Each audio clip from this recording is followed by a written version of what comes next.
Get your business together. Get yourself into what you do and see it through. Being boss is hard. Blending work and life is messy. Making a dream job of your own isn't easy. But getting paid for it, becoming known for it, and finding purpose in it is so doable. If you do the work. Being Boss, a podcast for creative entrepreneurs with Emily Thompson and Kathleen Shannon.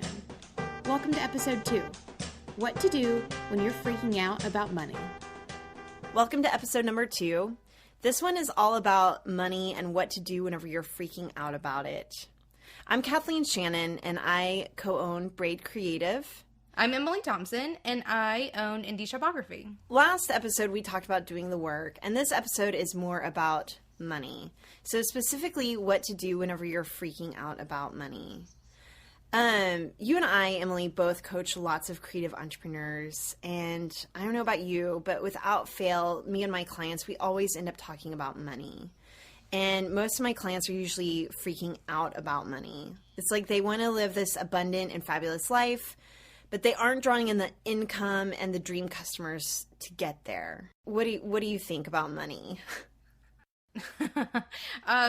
It's funny. My look on money has changed immensely in the past couple of years. I actually remember being a part of one of your mastermind groups.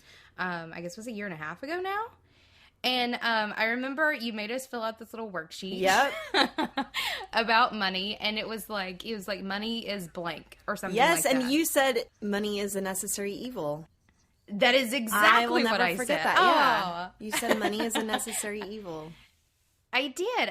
And at that time, that's totally what I felt like it was. It was the stuff that I had to use to barter what I do for, food Mm-hmm. and being able to live. And at the time, I totally saw it as that because I didn't understand it. I didn't know what it was or how to get it, I guess, and what you did with it. I mean, I did, but it was a very immature relationship with money. Ooh. Yeah, if that's such I like how you say that. Yeah, well, and I think that we all sort of have that place, and I guess I wasn't really raised in an environment that really understood money a lot, so I really had to teach myself everything that I know about money, and so since that worksheet, I guess about a year and a half ago, I know money now. Yeah, and I actually remember being in that mastermind group and talking about money and hearing other people's stories about money, but then also starting to talk to my own clients about money, because money conversations are definitely the sort of things that I talk to my clients about a ton now, and it's totally changed my perspective on money. It's really, really great stuff if you know about it. For sure, for sure. And I want to talk a little bit about your attitude towards money. So one of the things that I have said before and truly believe is that money is energy. I don't think that money is good or bad. I think it's completely neutral. So money is energy, kind of like electricity. And I think that you have to have the capacity for it. So, for example, we just bought a new house. Well, it's actually an old house. It was built in the 1950s last summer. And we had to have our electric service updated because our house could not handle all the things going on in our house, like our stove and our fridge and a hairdryer. If we had everything going at once, we would blow a circuit. So I think that as a creative entrepreneur, you have to have the capacity for money. And what that means in practical terms is that if you have a big job, you have to be able to handle the pressure. You have to be able to meet deadlines. You have to have the capacity to handle the kind of energy that comes with a really big paycheck. So money is energy. I think another way that affects attitude, and you might remember this from the mastermind, is to replace the word money with energy. So Emily, you said a year and a half ago, money is a necessary evil. So what if you said energy is a necessary evil? Oh. It's completely untrue, right? Right. And so some other money statements that you can make is there's not enough money. So replace that with energy. There's not enough energy. Is that true? And that actually might be true. If so, don't look at the money, there's not enough money, it means that there's not enough energy. So what is lacking in your life that is not allowing you the energy to produce something that makes money? Oh, you're Does genius. that make sense? No, that's really, really good. I like the idea of replacing money with energy, because if anything, I feel like that puts it in that more neutral space where you're turning someone like me, who at least used to think of money as this necessary evil, and you're making it really plain for people like that it's not evil, that it is this neutral thing, and replacing it with something like energy. A genius, just genius. Okay, so that said, I'll sometimes freak out about money, and it becomes this boogeyman, right? And I've always found that whenever I start to feel fear around the topic of money, that I just need to get really honest and look at the numbers. And I feel like this is very much in line with your worldview, Emily, whenever it comes to analytics and crunching the numbers. So do you find that too, that whenever you're freaking out about money, if you just look at the numbers, like look at your budget and your income and expenses and really just see where you're at, that it helps? Even if you're not in a good place, at least you're not afraid. Absolutely. Actually, just I don't know, right before the holiday season, so maybe 3 weeks ago, I got an email from one of my coaching clients, and actually she's a new coaching client. She actually didn't, start until I guess this week, but it was even before we started coaching, and she just sort of had this issue where she had, I think like $8,000 like tied up with projects that were not going to end before the holidays that she needed them to. And she was sort of having a freak out moment. She was freaking out about money completely and utterly. And just sent me this really not a freak out email, but this email that's like, I'm a little concerned. I don't know what to do. What sort of advice do you have? And I sat there and I thought about it for a few minutes, and actually ended up writing her one of those like genius emails that I really like to write, because they're super concise and very well outlined and very easy to read. Turn that into a blog post. I plan on it. I have great email writing skills. But this email, I outlined these sort of 6 steps of what she needed to do to get over this like money issue that she was having. Ooh, what did you say? What are the 6 steps? It's a good one. It's a really good one. So first of all, I told her, number 1, you have to breathe. Because whenever you are thinking about money, it tends to sort of freak you out a little bit. Money freaks people out because it's a sort of intangible thing. We don't know how to get it. We don't know, or we think we don't know how to get it. We think we don't know what to do with it. What do we, do once we have it? And so I told her, I was like, first thing you have to do is stop stressing out, because you're choosing to stress out, and you can't solve a problem if you're stressing out. So whenever it comes to money and freaking out about it, stop freaking out about it, because freaking out about it doesn't actually help anything. Mm-hmm. So number 1 is to breathe. Number 2, I told her to clearly define the problem. So she stated that this problem was that she had all these projects that weren't going to be finished, and she wasn't going to get the sort of final payment, and this big, huge number of $8,000, which is really overwhelming to me. I was like, well, I don't know what you're going to do. That's a very big, scary number. But I told her, I was like, how much of that do you actually need, though? Because she was talking about wanting to, pay her employees, for her to be able to take her holiday off, all of that sort of stuff. I was like, what is the exact number? Not this $8,000 of like potential money, but what is the exact dollar amount that you need to pay your employees, satisfy whatever outstanding bills, and take your holiday vacation? Because I think what people usually find is once you actually look at what the number actually is, it's rarely going to be as big and scary as you think it is. That's so true. So step number 2, I guess step number 1 was breathe. Step number 2 is clearly define the problem. What is the problem? How much money exactly do you need? So step number 3, find the solution. So you're not stressing anymore. You know what the problem is. And if you're a smart entrepreneur, and you are because you're an entrepreneur, then figure it out, solve the problem. And so I gave her a couple of options. Go do some marketing.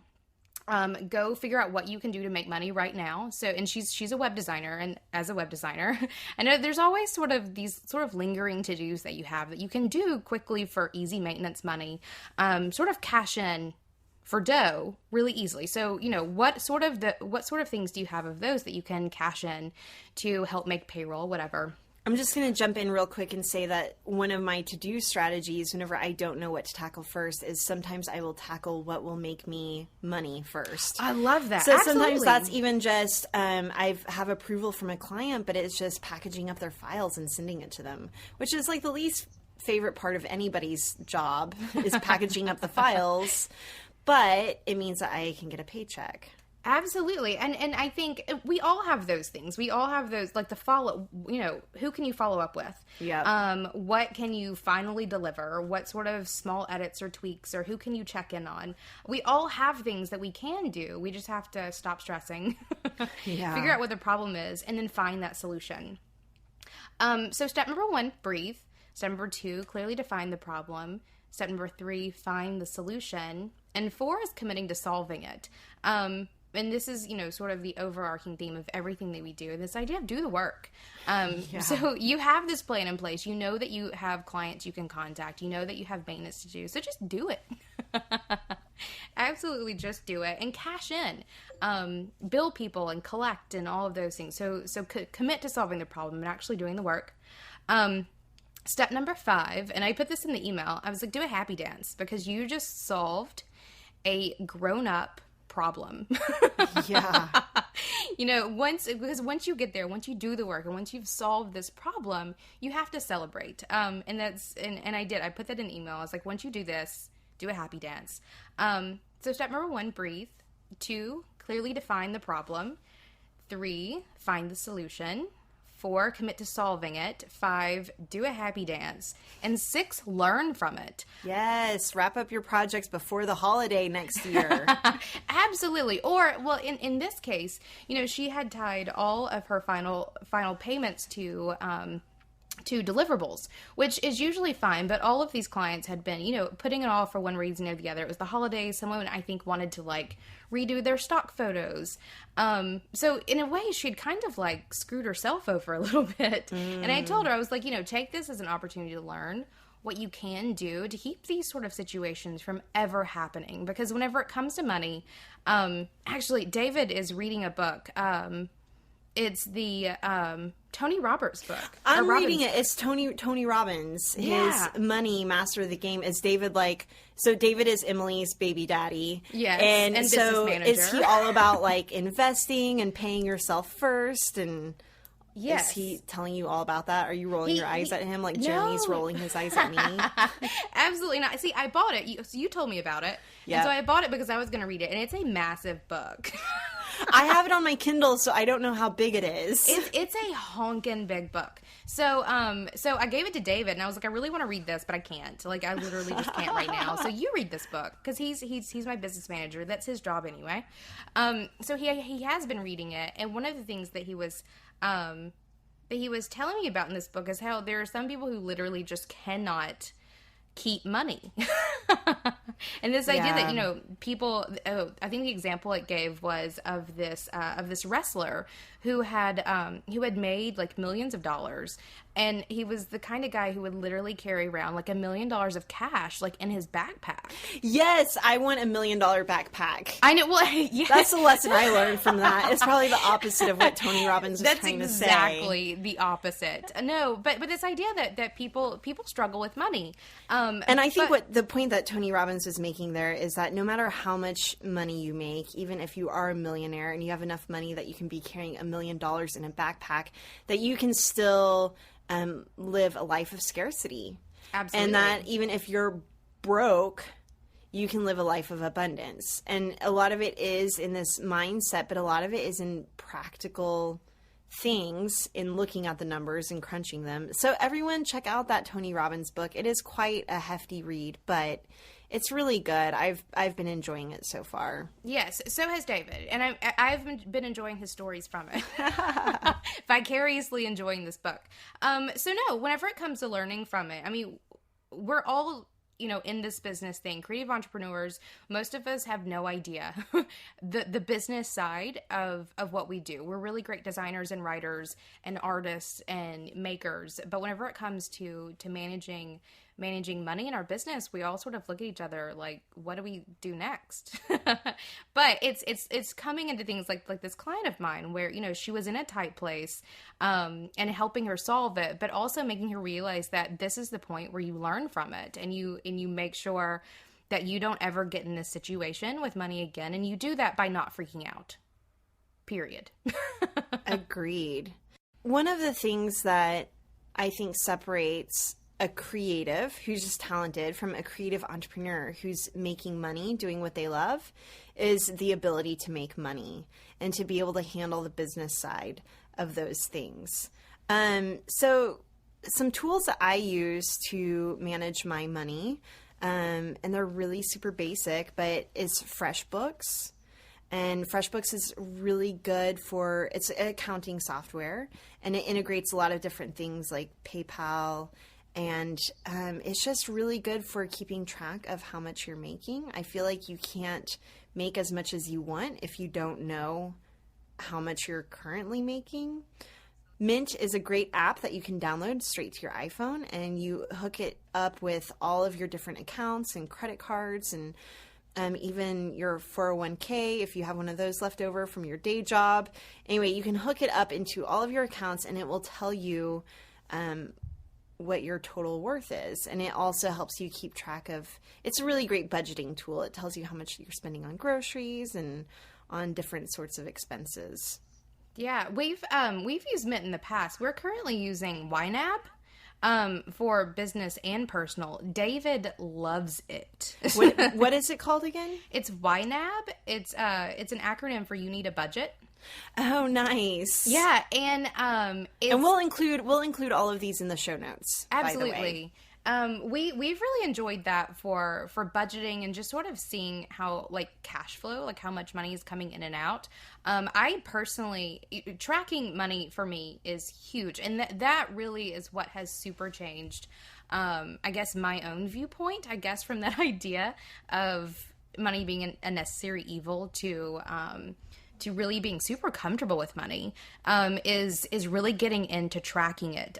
For me, if you run a business, you have to track your money. You don't have a business if you're not dealing with money well. Your business is going to go out if you don't deal with money. So yeah, tracking it is absolutely necessary.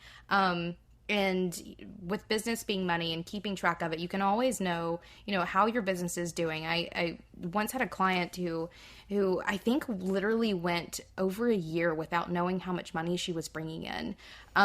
And like had stacks of invoices that she wasn't invoicing people, or she wasn't collecting on those invoices.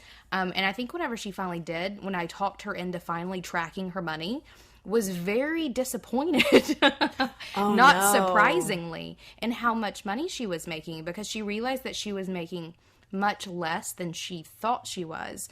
So when it comes to running like a profitable, sustainable business, getting over your money freak out and really getting comfortable enough to tracking it makes all the difference in the world. I also think that it helps you tackle things that creative entrepreneurs have an uncomfortable time doing, like raising your rates. If you have only so much time and you can only do so many projects in that time, you have to charge a certain amount to make whatever it is you need to make to sustain your lifestyle or to reach financial freedom, whatever your money goals are. So I have no problem charging what I charge for my one-on-one clients or for my e-courses or anything else, because I know exactly how much money I need to make to sustain and maintain the kind of lifestyle that I want. Just last spring, I took away all of my web design projects and launched Indie Boom for that very same reason. So I guess quadrupled. I quadrupled my project price. And most people raising it a little bit is a hard job. I literally quadrupled it. And I quadrupled it because I sat down with, how much money I want to make. Period. And how much money I want to pay my employees. And I realized that under my current structure, I was going to have to launch a website every 2 days. Yeah, I know. At that price rate, I was going to have to launch a project every 2 days to get to where I wanted to be. And that's launching. That's getting a project every 2 days. That's finishing. I mean, totally impossible. So I sat down and I looked at what I can do, what I was doing, and what I could offer. And I completely restructured my offering, quadrupled my project rates, and exceeded my goal for the year. Okay, I want to jump in and say that even though we're talking about quadrupling our prices or raising our rates and looking at the numbers and crunching them, I still don't believe that there is an exact formula for what you should be charging. And it's kind of like if you're a graphic designer and you work in Photoshop, there are about 20 different ways that you can design something to achieve the same look. And every designer goes about it a different way. I think that the same comes to the business of money. There are a lot of different ways to achieve your goals. So I just want to tell anyone who's listening to this, like, oh, I wish I had the right formula and just knew exactly what's what. There is no right way to do it. So the best thing that I can recommend, though, is to know what you're working with now by tracking the numbers, like you said, Emily, knowing how much you spend, knowing how much you make. It's pretty simple math, really, whenever it comes down to it. One of the ways that I track my income is actually a little old-fashioned. And if you've been following Braid or have taken my Dream Customer Catching e-course, you might know about the Magical Chalkboard.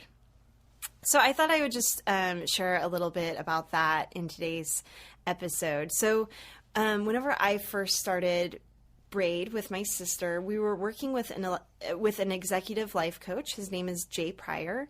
And he told us, we didn't have any clients rolling in and we were kind of freaking out a little. And he was like, you have to make space for them. And we were like, what do you mean? And he's a little woo-woo, but he said, the universe abhors a vacuum, and so you need to create space for these clients. He said, take a big poster board and draw blank spaces on it. And that's where your clients go. And so I had this large chalkboard wall in my office, and I drew 12 big empty spaces on it. And that was a really vulnerable and honest moment to create these blank spaces. It was me admitting, one, that we had no work, and two, that we needed a lot of work. And so looking at that every day was a little overwhelming to look at those blank spaces, but it only took a week for us to fill those spots. Now, that was a week after 3 months of hustle and getting our business started and launched. But to this day, we continue having a chalkboard with blank spaces on it. We also include other metrics on our chalkboard, such as our social media numbers, other sorts of internal projects that we want to launch, such as our e-courses or the DIY Coaching for Creatives email sessions. So anyway, this chalkboard is just a really great way to see in a big way with your eyeballs every day kind of what you need to come in, like how many projects you need per quarter.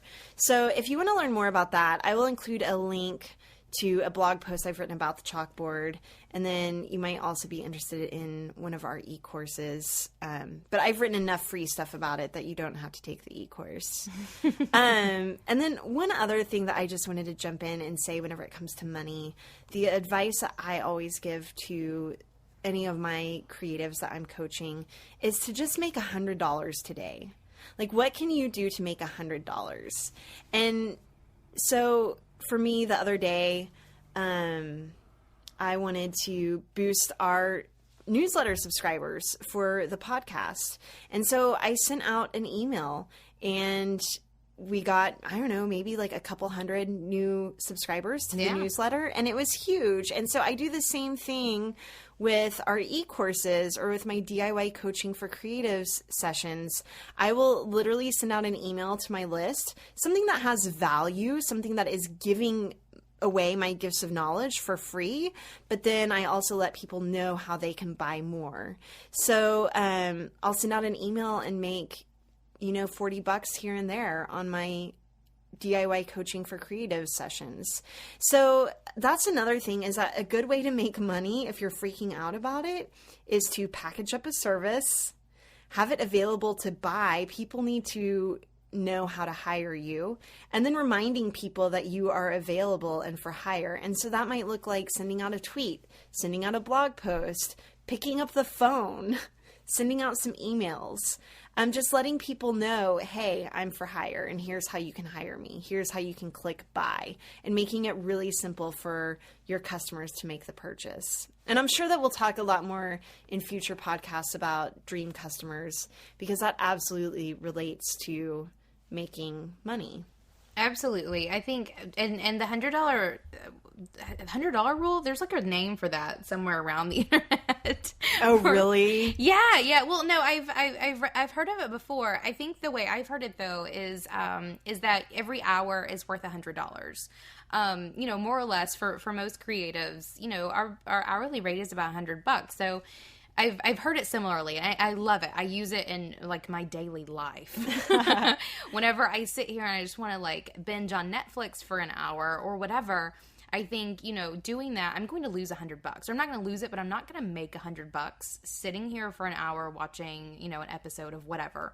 Right. But, what can I do that would bring in that $100? And whether it's a follow-up, or whether it's wrapping up someone's, the end of someone's maintenance, or sending out a newsletter, sitting down, writing up a newsletter or a blog post, and doing some marketing. I think as creatives, when we work in this, day-to-day environment, and sometimes hour to hour, what are we going to do next? I love the $100 rule, or whatever you want to call it. This idea of what do you have to do to make money now? And if you want that money, then do it. Yes. For me, whenever it comes to thinking about money, it's a big scary thing whenever you're just starting to get used to money. I actually wrote a blog post about it, I don't know, maybe a year ago, and it was titled "Stop Being Weird About Money." Because as creatives, like, we don't only talk to ourselves about money, and some of us don't even do that, but we're also supposed to be talking to our clients about money. Yep. So if we can't talk to ourselves about money and be like really truthful to ourselves about how much we need and how much we have and how much we want, which is a really huge one, then it's going to be really hard for us to talk to our clients about money. And if we can't talk to if we can't talk to our clients about money, then we're not going to make money.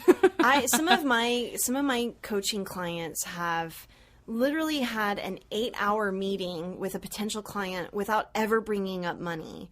And wow, like, talk about $100 an hour times 8 hours. That's $800 you just wasted. I mean, maybe not if it was like a really great meeting and turns into a huge project.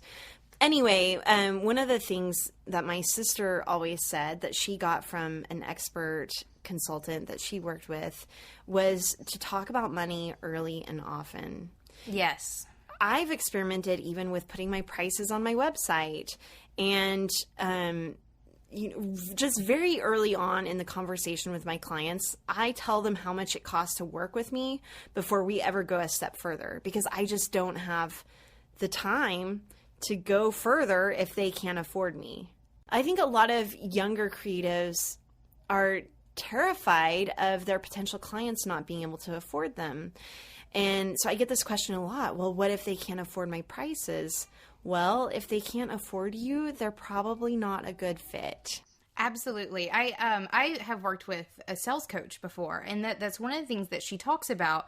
And it's like one of her like wonderful preaching points is this idea that whenever you talk to a new client, the idea that you're automatically assuming that they can't afford you is completely wrong. That's like one of those money being neutral things. Like, you don't know that. You literally go into a client conversation expecting them not to be able to afford you. So why bother? So whenever it comes to talking to clients, never make assumptions about what they can and cannot afford. And I've also heard it too, where don't think about what they would be paying for instead. So let's say that your rates are $5,000 and you're thinking, oh my gosh, well, $5,000, they could be paying their mortgage and putting food on the table for an entire half a year. And don't even think about what you're taking away from them, because you're giving them, I mean, hopefully your services are so good that whatever they invest in you, they're going to make a tenfold return on. Absolutely. That's one of my own personal blocks that I've definitely had to encounter with raising my own prices. I think, people could like start paying for a car or like or really crazy things. But whenever you're in the creative entrepreneur realm, money is something that we tend to be very uncomfortable talking about. We should get much more comfortable and stop assuming what other people are going to do or would want to do or what they have and don't have. Because at that point, we're just giving ourselves a block before we even have a conversation. So true. Okay, so we're running out of time here. Let's go ahead and wrap up today's show by giving one little piece of advice, like just what is one thing a creative entrepreneur can do today to make more money? Oh, one thing someone can do. I've got one. Go for it. I'll go first. You go first. So this is something that you and I both believe in big time, Emily, is to invest in yourself.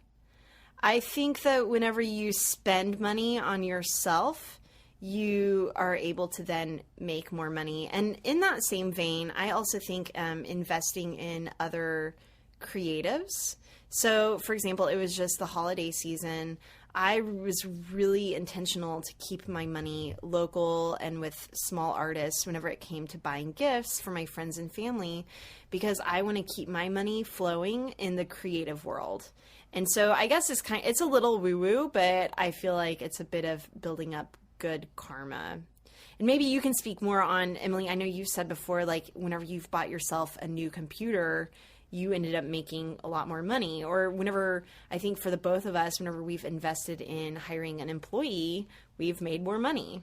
Yes, absolutely. That I've written more newsletters and blog posts, I think, about that than just about anything, with this idea that, that's the idea of making space for money. If you're hoarding money, then you're not creating that flow of money around you. So whenever you can, relatively freely like invest in yourself. Every time I've ever, bought one of those crazy Adobe suites or gotten a new computer or hired someone or, hired coaches or, gotten a part of large mastermind groups, I always see huge growth in my business. And part of it is, yes, just spending money, but it also makes you do. Whenever I'm paying for, a high price mastermind group, I'm going to participate and I'm going to learn and I'm going to grow. So yeah, investing money for me is definitely one of those things that help me get out of that money is a necessary evil standpoint and into a place where flowing money is happiness. With, I don't know, money isn't happiness, but it creates security and it creates freedom and, this ability to move and support other people. I think my big takeaway with money, or not big takeaway with money, but something that I think everyone should do is just start talking about it. And you can start talking to yourself about it. That's fine if that's where it needs to start, but really start getting comfortable with talking to yourself about money, talking to your partner about money, talking to your clients about money. But it all starts with really sort of getting in it with yourself and knowing how much you want to make. How much are you actually making? Yep. How much do you need to make and how much do you want?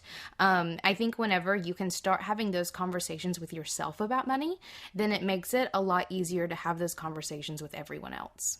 Well, I think that is a great note to end on. Thank you all for listening to Being Boss. Be sure to sign up for our newsletter at lovebeingboss.com so you can be the first to know when new episodes are released. And you can listen to Being Boss at our website or subscribe via SoundCloud or find us on iTunes.